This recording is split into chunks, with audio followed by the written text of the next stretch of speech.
8h, 9h, Dimitri Pavlenko. Allez, place à l'édito politique. Bonjour Alexis Brézet. Bonjour Dimitri. Du Figaro, hier matin, Gérald Darmanin a ordonné l'évacuation du campement du Crac qui est installé à Paris, tout près de la porte de la Villette. Le ministre de l'Intérieur assure que ce démantèlement est définitif. Alors, les riverains n'y croient guère parce que du Crac à la Villette, il y en a depuis 40 ans. Est-ce qu'une fois encore, sur ce sujet éminemment compliqué, on nous raconte des craques? Écoutez, déjà on ne va pas reprocher à Gérald Darmanin d'avoir fait quelque chose. Ce qui se passe depuis plus de 20 ans à Paris dans ces cloaques à ciel ouvert est absolument abominable. C'est un enfer pour les riverains qui assistent quotidiennement à des scènes d'épouvante et qui vivent sous la menace perpétuelle d'agression. C'est un enfer aussi pour les toxicos qui sont réduits à un état quasi animal par cette substance terriblement addictive. Donc toute intervention est bonne à prendre.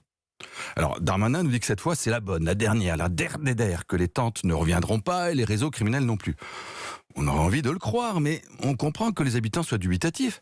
Voilà plus de 10 fois qu'on leur chante la même chanson. Au fil des années, d'expulsion en réinstallation quelques rues plus loin, les craqueux sont passés de la place Stalingrad à la porte de la Chapelle, puis à la station Rosa Parks, puis retour place Stalingrad, puis direction le jardin des Halles, puis passage par la rue Riquet, puis installation donc à la porte de la Villette. Et j'en oublie sûrement. Et il y a de quoi être un peu sceptique. Quant aux fameux 1000 policiers déployés dans Paris est censé, dixit le ministre, empêcher la reconstitution du campement. Là, j'avoue pas très bien comprendre, parce que ces 1000 policiers, ils ne vont pas patrouiller pendant 1000 ans.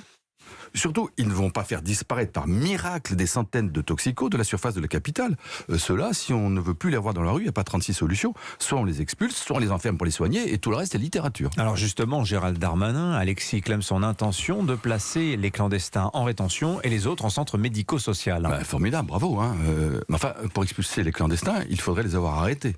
Or, comme les toxicomanes de la porte de la Villette ont été avertis de l'intervention policière par de belles âmes associatives, les 2/3 sont déjà envolés dans la nature et les trafiquants avec eux. Pour les autres, chacun sait que c'est mission quasi impossible d'expulser des clandestins. Les dealers, par exemple, sont très généralement sénégalais. Ils assurent qu'ils viennent du Gabon, qui ne les reconnaît pas comme ses ressortissants, et le tour est joué.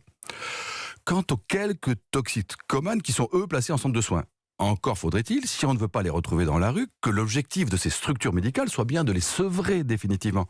Or, très officiellement, ça n'est pas le cas. Il s'agit de limiter les risques liés à la prise de stupéfiants dans le cadre d'une, je cite, consommation supervisée. C'est la logique désastreuse des fameuses salles de shoot. Mais qu'est-ce que vous voulez dire, Alexis? Rien ne marche, on ne peut rien faire? Non, je dis pas ça, et puis ce serait désespérant alors que la consommation de crack se répand dans la France entière. À Lille, place Philippe-Lebon, à Bordeaux, au cœur du quartier Saint-Paul, mais aussi d'après la police, à Compiègne, à Rennes, à Niort, à Mâcon, etc. Il faut impérativement agir. Mais pour agir, il faut prendre la mesure du problème et pas se raconter d'histoire. L'explosion du crack n'est pas le fruit du hasard. Elle est le produit de nos abandons. Politique pénale, politique d'immigration, reconduite aux frontières, sécurité publique, lutte contre la toxicomanie, c'est tout cela qu'il faut revoir si nous voulons un jour endiguer vraiment ce fléau. Merci beaucoup à Alexis Brézet. Tiens, on reparlera du crack à 8h40 dans le club de la presse européen avec Charlotte Dornelas et Adrien Matou de Marianne. On remontera la filière puisque ce crack il est bien vendu par des dealers. Ces dealers viennent pour beaucoup du Sénégal et vous allez voir, on a des choses absolument incroyables à vous raconter. Je signale la une du Figaro, Alexis. Les prix de l'énergie, est-ce que l'Europe va changer les règles? Ces règles qui fonctionnent très bien en temps de paix mais qui sont un peu inadaptées en ce moment. 7h55. C'était